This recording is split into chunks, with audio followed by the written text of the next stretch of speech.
Unscripted.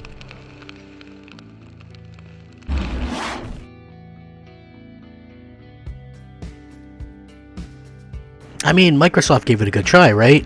We can't really blame them for trying. They came out and did everything that they could, and honestly, this isn't really much of a surprise to me personally, but I'm sure a lot of you guys are going to be maybe a little bit surprised by some of the numbers that we're hearing about the PlayStation 5, especially in terms of what they're doing in terms of sales compared to the Xbox Series X. Again, I think that this is something that maybe was known, but for me personally, I look at this as sort of a glass half full type thing for gaming in general. Seeing the PlayStation 5 just absolutely be that amazing, really puts faith in consoles sticking around for the long haul.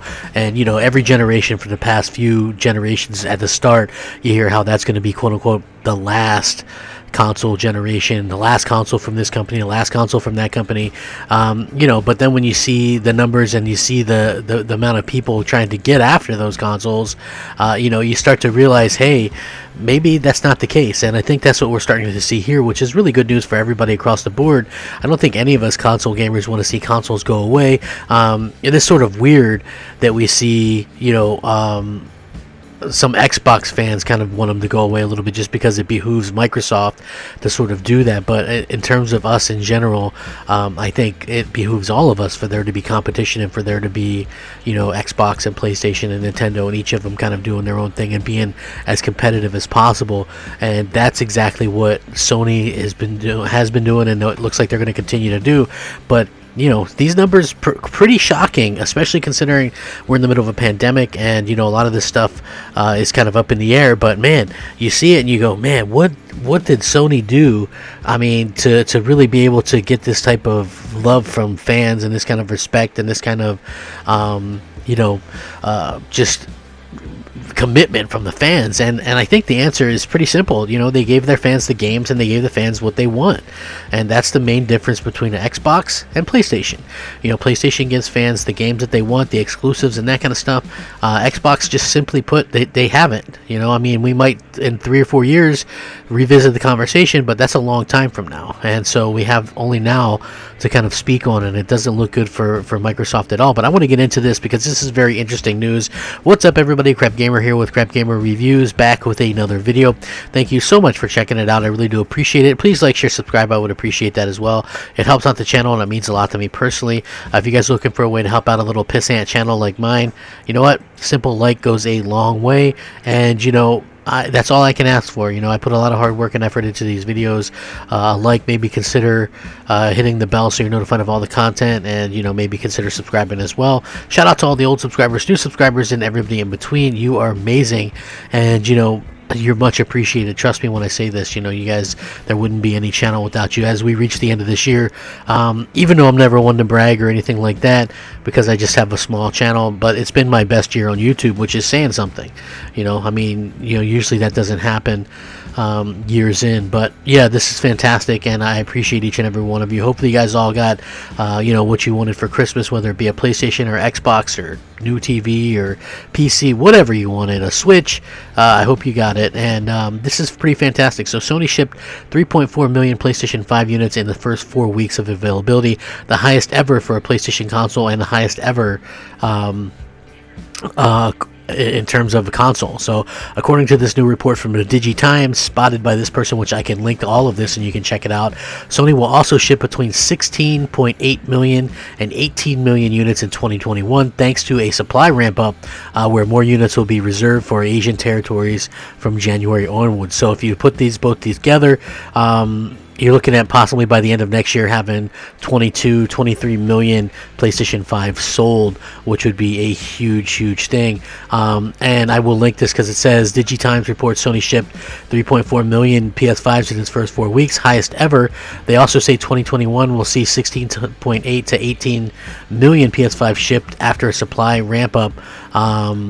and this is from a place that actually is like a subscriber type place, so you have to take this person's word for it. So while DigiTimes, obviously they're not always 100% accurate, the 3.4 million figure does fall in lines with reports from earlier this year that Sony is planning to ship 10 million PlayStation 5 units before March of 2021. The Japanese company originally planned to ship between 5 and 6 million units by March, but the increased demand made Sony change its plans.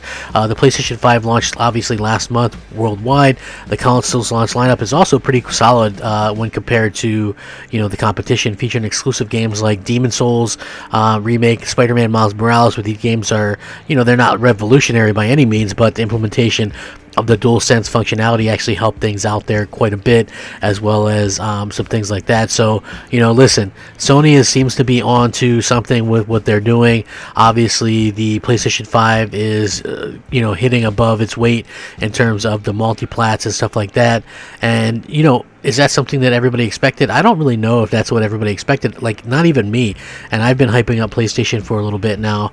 I didn't expect them to beat pretty much every Xbox Series X version of multiplats. I didn't expect that at all. I definitely thought that we would see some more even stuff. I figured Xbox would win 90% of the face-offs, but they would be very close. Instead, they're sort of close, but it's like PlayStation 5 winning them.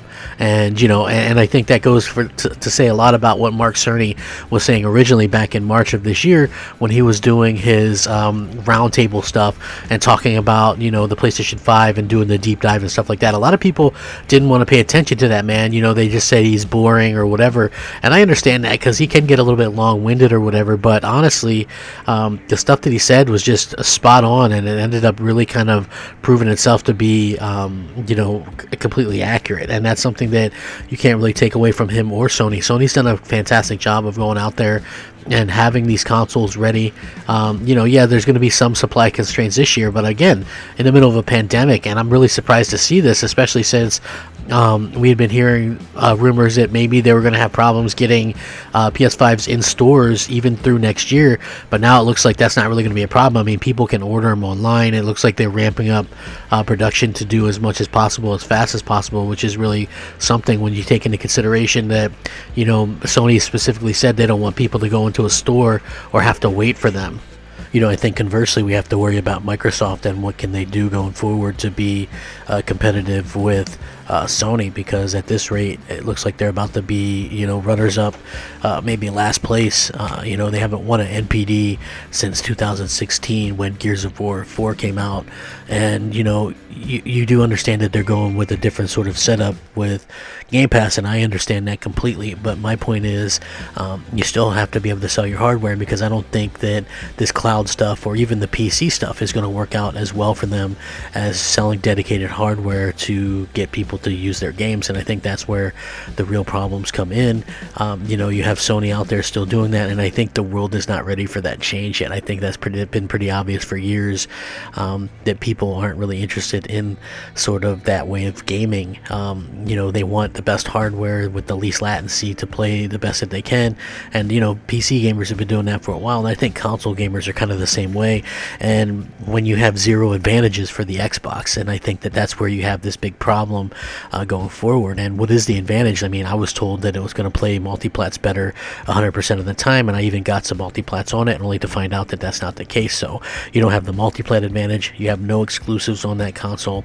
I'm trying to struggle with what exactly the point is of the console at this particular point, and if I wasn't a YouTuber who did content, I wouldn't have bought an Xbox Series X to begin with, because there's literally nothing on there to play. Like, they need to get out there, and they can't afford to just wait and just hope that people are stupid enough to buy this thing, right? They have to come out there and they have to announce something like as soon as possible. They have to announce multiple games coming next year, big known games. It can't be stuff like Grounded is officially launching. It can't be that kind of crap. It can't be the medium. It needs to be something big, and it needs to be multiple big things, and it needs to be more than just Halo.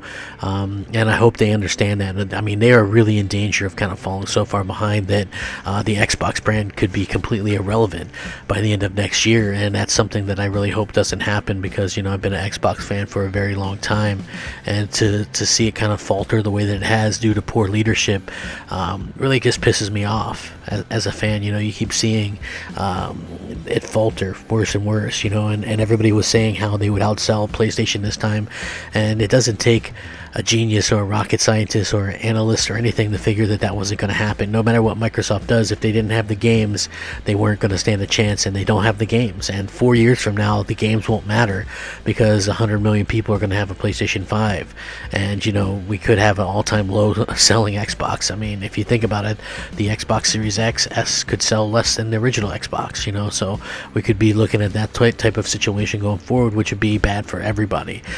Even with that being said, though, I'm going to link this and you guys can check it out in the description below.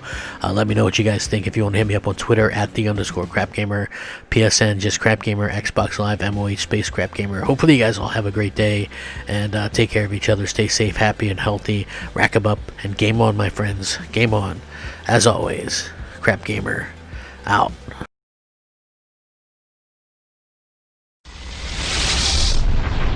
Unscripted.